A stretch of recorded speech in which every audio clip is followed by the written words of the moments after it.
Olá, meus amigos, muito bom dia! Estamos iniciando mais este dia, mais este momento onde podemos ouvir a palavra de Deus e também podemos falar com Deus. Ouvimos a palavra de Deus pela Bíblia e falamos com Deus através da oração. E na oração podemos pedir o que precisamos e será concedido pelo Pai.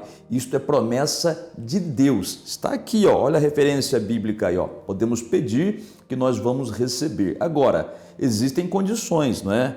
Pedir com fé, em nada duvidando, não é? Estar andando reto aos olhos de Deus, porque se nós estivermos em pecado, o nosso coração nos condena e essa condenação bloqueia a fé. Quando estamos andando retos aos olhos do Senhor, não existe impedimento à fé. Então, existem essas exigências, né? Existem esses meios para que a gente possa ter a nossa oração respondida. Está bem? Olha, antes da gente prosseguir, por favor, deixa o like para o canal, inscreva-se no canal se você ainda não o fez e também ative o sininho das notificações para você ser avisado quando lançarmos um vídeo novo, tá bem? Olha, você já ouviu falar de um homem chamado Jabez na Bíblia? Nunca ouviu falar de Jabez? A famosa oração de Jabez. Essa é uma oração tremenda, é uma oração simples, curta, objetiva, não é? Direta, vai direto ao ponto, mas cheia de fé. E o Jabez, ele é interessante, por quê? Porque no primeiro livro das Crônicas, lá no Antigo Testamento, depois você confira na sua Bíblia, viu? No primeiro livro das Crônicas, nos primeiros capítulos, existe uma lista genealógica interminável. Quer dizer, interminável é modo de falar, né? Ela é muito longa. E você sabe o que é uma lista genealógica? É aquele negócio de falar assim, ó, fulano gerou a ciclano, que gerou a beltrano, que gerou a outro, que gerou a outro, que gerou a outro, né? Então vai dando essa lista aí. Só que no capítulo 4, essa lista ela é interrompida por um relato. Então eu vou te dar um exemplo, eu vou ler aqui, olha, aguenta firme aí, tá? Porque ler lista genealógica é meio cansativo, mas é rapidinho, eu vou apressar para você. Olha só, primeiro livro das Crônicas, capítulo 4, versículo 1, olha aí.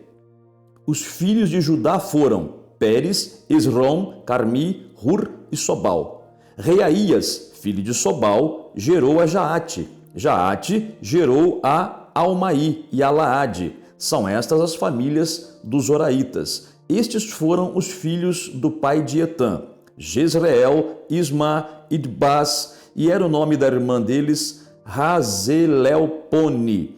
E mais Penuel, pai de Gedor, e Ezer, pai de Uza. Estes foram os filhos de Ur, o primogênito de Efratá e pai de Belém. Assur, pai de Tecoa, teve duas mulheres, Relá e Naara. Naara deu à luz a Uzão, a Éfer, a Temeni, a Raastari. Estes foram filhos de Naara. Os filhos de Elá, Zerete, Izar e Etnã. Cós gerou a Anube e a Zobeba e foi pai das famílias de Arel, filho de Arum. Está entendendo o que é uma lista genealógica? Se você for lendo isso aqui dá sono, né? É importante, viu gente? Olha, é importante. Se está na Bíblia, tem a sua importância. Então aqui no capítulo 4, você vê uma lista de nomes. Só que quando chega no versículo de número 9, temos então uma interrupção daquela lista de nomes para se falar de um homem chamado Jabez. Aquele que eu citei para você no início deste vídeo.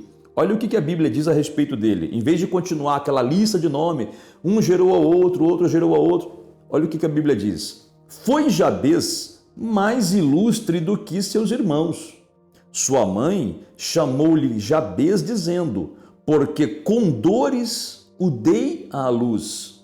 Jabez invocou o Deus de Israel dizendo, ó, tomara que me abençoes e me alargues as fronteiras, que seja comigo a tua mão e que me preserves do mal. de modo que não me sobrevenha aflição. E Deus lhe concedeu o que lhe tinha pedido. Olha que interessante, gente. Você vê aqui Jabez falando, né, sobre ele. A Bíblia diz que ele foi mais ilustre do que os seus irmãos. Ele foi destacado, né? A Bíblia diz que a mãe de Jabez lhe deu esse nome porque havia dado ele à luz com dores, quer dizer, havia sido um parto trabalhoso, um parto dolorido, um parto complicado. E a Bíblia diz que Jabez invocou o Deus de Israel e fez a sua oração: me abençoe, me alargues as fronteiras, que seja comigo a tua mão, me preserves do mal e que não me sobrevenha a aflição. E a Bíblia diz que Deus concedeu o que ele pediu. A partir daí, voltando naquela lista de nomes, a partir do versículo 11, continua aquela lista. E um gerou ao outro, outro gerou ao outro, outro gerou ao outro. Por que que no caso de Jabez, a Bíblia dá essa interrupção naquela lista genealógica e começa a falar sobre ele? O próprio texto diz, porque ele foi mais ilustre do que os seus irmãos. Isso significa dizer que ele era melhor do que os outros? Não. Significa dizer que ele teve confiança em Deus maior do que os outros. Aí que está a diferença, meu amigo. Você vê, enquanto todo mundo estava acostumado com aquela vidinha, Jabez falou assim: peraí, minha mãe me deu à luz de um modo muito dolorido. Se Deus me preservou até aqui, se Deus permitiu que eu sobrevivesse àquele parto difícil, então é porque o meu Deus tem algo para mim. Olha a confiança, olha a confiança. É o não se conformar com a situação como ela está. Entendeu? Por quê? Porque nós temos um Deus todo-poderoso. Muitos crentes hoje, infelizmente, são crentes conformados com a situação. Estão doentes e não reagem. Estão com a vida financeira amarrada e estão aceitando como está. Estão presos muitas vezes nos vícios, no pecado, e não se rebelam contra isso. Ficam aceitando como se fosse normal. A vida é assim, fazer o quê? A carne é fraca, aquelas desculpas esfarrapadas que meio mundo dá. Misericórdia, gente. Muitas vezes os crentes, em vez de olharem para a palavra de Deus, não, eles olham para a vida dos outros crentes. Como quem diz, né? Mas o crente também está doente, mas o outro também está derrotado, o outro também está no pecado, o outro também está com a vida financeira amarrada. Quer dizer, ele começa a concluir que esse é o normal. Mas não é. Não é o normal. O normal para um crente é vida com abundância, meu amigo e amiga. E quando eu falo vida com abundância, é em todos os sentidos, espiritualmente, fisicamente na saúde, tá? Materialmente, porque Deus é Deus de provisão, Deus não é Deus de miséria. Tem tanto crente conformado com a miséria, ou com a pobreza, ou com a amarração financeira, porque eles não vão na Bíblia. Eles ficam religiosos e começam a dizer assim: não, eu estou passando por esse aperto porque é prova de Deus, Deus está me provando. Tem um povo que é fanático por prova, eles gostam de uma prova. Não é Deus que coloca na vida deles, mas eles acham que é, né? E ficam com a vida amarrada, dando mau testemunho. Não glorificam a Deus com a sua vida abençoada. Parece que glorificam mais o diabo. Porque é tanta derrota na vida dos crentes que misericórdia. Você me perdoe o jeito que eu estou falando, viu? Não é na vida de todos os crentes, é claro. Muitos são vitoriosos, muitos são abençoados, mas infelizmente é triste dizer, porque tem pessoas boas, crentes de bom coração, crentes genuinamente crentes mesmo, mas que porque em vez de olharem para a palavra de Deus, em vez de voltarem os seus olhos para o poder de Deus, não, voltam os seus olhos para o fracasso e para a fraqueza dos outros crentes. É isso que você não pode fazer. Por isso que diz a Bíblia que Jabez foi mais ilustre que seus irmãos, porque ele teve a ousadia de confiar num Deus poderoso. Como a Bíblia fala aqui, a própria mãe dele deu esse nome para ele, né? Porque com dores o dei à luz, porque Jabez significa isso. Jabez significa vindo à vida ou vindo à luz com sofrimento, com dores, com dificuldade. A vida não foi fácil para ele, mas ele se recusou a aceitar a dificuldade. Ele se recusou a aceitar a derrota, ele se recusou a aceitar a vida amarrada. Ele olhou para Deus e viu a grandeza de Deus. Essa é a conclusão que nós temos que chegar, gente. Deus é maior que tudo e Deus habita dentro de nós, dentro do nosso coração. A Bíblia diz isso. Maior é aquele que está em quer dizer dentro de nós, do que aquele que está no mundo. Maior é o autor da vida, o autor da prosperidade, o autor da saúde, o autor da vitória, que é o Deus Todo-Poderoso que está em nós, do que Satanás, que é o autor da doença, da miséria, do pecado, da morte. O diabo é o autor das desgraças. Só que nós não podemos aceitar. Temos que ser como Jabez, olhar com confiança. Você viu o que Jabez pediu para Deus? Deus, Senhor, como ele fala aqui, né? Me abençoes e me alargues as fronteiras. Alargar a fronteira quer dizer que ele queria ter muita terra. E teve, porque a Bíblia diz que Deus concedeu o que ele pediu. Alargar as fronteiras quer dizer, eu não quero ficar nesse pingadinho, eu não quero ficar nessa miséria, eu não quero ficar nessa amarração. Até mesmo porque a Bíblia diz, gente, que Deus é Deus de abundância. Abundância quer dizer mais do que você precisa. Não é Deus de escassez, viu? Aprenda isso, filho. Aprenda isso. Humilde é aquele que ouve a palavra e pratica. Humilde não é o derrotado. Por favor, o diabo ele entra com esses ensinamentos religiosos na vida das pessoas, colocando nas pessoas que para ser humilde tem que ser coitado, tem que ser miserável, tem que ser doente, tem que ser fraco. Esse é um demônio religioso. Demônio religioso. Ele se faz até parecer com o Espírito Santo, dizendo para as pessoas que tem que ser amarradinhas, que é prova de Deus. Resista a esse pensamento maldito, gente. Isso não glorifica a Deus. O que glorifica o nome do Senhor é quando você confia nele, confia no poder de Deus e ele com o seu imenso poder se manifesta na tua vida. E aí você vai dizer, o que eu tenho, o que eu sou, as vitórias que eu tenho, eu dedico todas ao Senhor Deus Todo-Poderoso que me deu a vitória. Glória a Deus! Essa é a posição de um crente de fé, porque nós aprendemos com Jabez, tá bom? Então, se pedir coisas boas para Deus fosse pecado, como alguns até acreditam, então Jabez pecou, Abraão pecou. Abraão ele foi abençoado em todas as áreas, financeiramente, espiritualmente principalmente, né? Fisicamente, porque ele foi restaurado a sua juventude, vamos dizer assim, né? Com 100 anos ele foi pai. Então você vê como Deus trata aqueles que com fé o buscam e confiam nele, tá bem? Então você vê aqui, Jabez ele não teve medo de pedir para Deus, ele falou que seja comigo a tua mão, me preserves do mal e que não me sobrevenha aflição. E Deus respondeu, porque ele pediu com fé. Vamos orar agora, vamos pedir com fé, vamos fazer a oração de Jabez, vamos fazer a oração de Jabez e o Senhor vai nos responder, tá bem?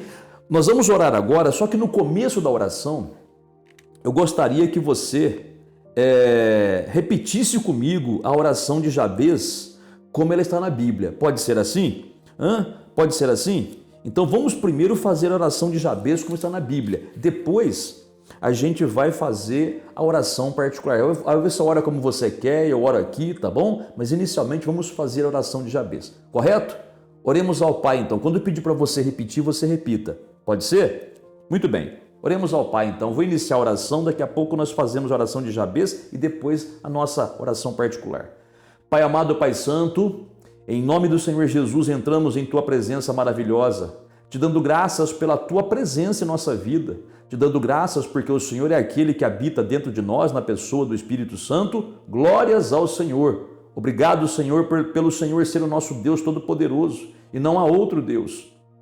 Pai, nós vamos fazer agora a oração de Jabez. Essa pessoa que ora comigo, essa pessoa que está cansada de sofrer, essa pessoa que está cansada de ser humilhada, essa pessoa que está cansada de comer o pão que o diabo amassou. Meu Pai, reverte essa situação. Oremos agora então a oração de Jabez. E você que está orando comigo, repita comigo, por favor. Diga, tomara que me abençoes e me alargues as fronteiras, que seja comigo a tua mão e me preserves do mal, de modo que não me sobrevenha aflição. Amém. Amém? Continua orando, então agora faz a tua oração aí, Pai. Alarga as fronteiras da pessoa que ora comigo, que o Senhor prospere essa pessoa, Pai. Tira essa pessoa desse fundo de poço que ela está vivendo, porque ela tem um Deus que é rico, um Deus que é dono de todas as coisas, Pai. Essa pessoa confia no Senhor e é fiel a Ti. Então, Pai, eu te peço em nome do Senhor Jesus, que o Senhor revire essa situação, Pai. Que essa pessoa ela saia de baixo para estar por cima, que ela deixe de ser cauda para ser cabeça, como diz tua palavra lá em Deuteronômio 28. Meu Pai, cura essa pessoa que está enferma, que essa pessoa saia dessa situação de enfermidade, de fraqueza física, Pai, para uma vida de fortaleza física, porque é o templo do Espírito Santo o corpo dessa pessoa, Pai. Meu Pai, o teu templo não pode ser um templo caindo aos pedaços, cheio de enfermidade. Então, Pai, restaura o templo do teu espírito, que é o corpo dessa pessoa que ora comigo. Arranca pela raiz a enfermidade, o tumor, o caroço, a inflamação, a infecção, o problema nos ossos. Restaura esses ossos, Pai. Os ossos da pessoa que ora comigo estão fraquinhos, estão cheios de poros. Meu Pai, preenche com cálcio. O Senhor é o Criador, então o Senhor pode consertar, Pai. Faz um milagre no corpo dessa pessoa em nome de Jesus. Pai, faz um milagre grande na vida dessa família. Essa família, Pai, que precisa da união, que precisa da bênção do Senhor, da libertação do Senhor. Principalmente, Pai, essa família que precisa se converter ao Senhor Jesus. Pai, faz um milagre na casa dessa mulher, na casa deste homem. Essa pessoa, Pai, que pede também pela sua empresa. Essa pessoa que pede, meu Pai, pela sua firma. Essa pessoa que pede pela sua vida financeira. Pai, dá provisão. Esse homem que pede pelo seu casamento, Pai, restaura. Faz um milagre, Pai. Essa mulher que também pede pelo seu casamento, Pai, faz um milagre no casamento dessa pessoa. E, Pai amado, Pai santo, na certeza de que assim como o Senhor deu para Jabez o que ele pediu a Ti, nós também te damos graças, Pai. E vamos dizer como a Tua palavra diz, e o Senhor concedeu o que nós te pedimos. Então, Pai, obrigado pela resposta, obrigado pela bênção, obrigado pelo milagre. Em nome do Senhor Jesus, amém e graças a Deus. Graças a Deus, graças a Deus, graças a Deus. Obrigado, Pai, pela tua resposta. Amiga e amiga, não se curve diante do mal. Não se conforme com a situação como está. Você tem um Deus que é todo poderoso, que é na tua vida. Ele só não faz mais, muitas vezes, porque a gente não o busca como tem que buscar. Vamos na Bíblia, não vamos na opinião das pessoas, não. Pode ser crente velho, pode ser crente não sei de que lugar, não importa, vai na Bíblia. A palavra de Deus na Bíblia, ela é a palavra verdadeira. E se a palavra de qualquer pessoa, qualquer evangélico, discordar do que a Bíblia fala, despreza a palavra daquela pessoa e fica com a Bíblia, porque essa palavra é eterna. Como Jesus falou, tudo vai passar, mas as palavras dele, que é a palavra da Bíblia, nunca vai passar. Tá bem? Deus te abençoe grandemente. Medita nesse texto que nós te passamos aqui, tá? E Deus vai falar muito mais com você. E tenha você um excelente dia e até a próxima.